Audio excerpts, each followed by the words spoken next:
For these grade 9 students, 3 days here meant joy, challenge, and a real hands-on learning. The adventure began with activities that pushed students both physically and mentally. Climbing, farada, and high ropes brought out a mix of nerves and excitement. As the sun dropped behind the lake, the mood softened. It was time for a barbecue and a bonfire.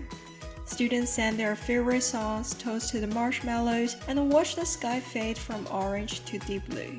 Sometimes the simplest moments, warm firelight, shared music, become the memories that last the longest.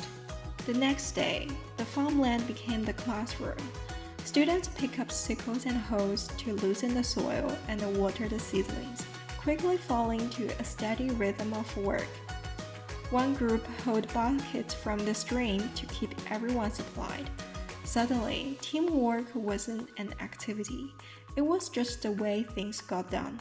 From the fields, the journey continued to the old town, with its narrow lanes and the slower pace of life.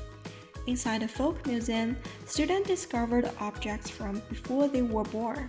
Later, they connected the dots through poster designs, realizing how local lifestyles are shaped by the environment. But the story didn't end with tradition.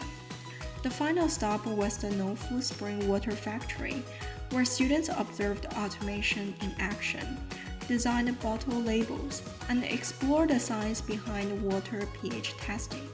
3 days at Qiandao Lake were short on the calendar, yet they unlocked immense growth, tested strength, and built friendships students will carry long after they've left the lake behind.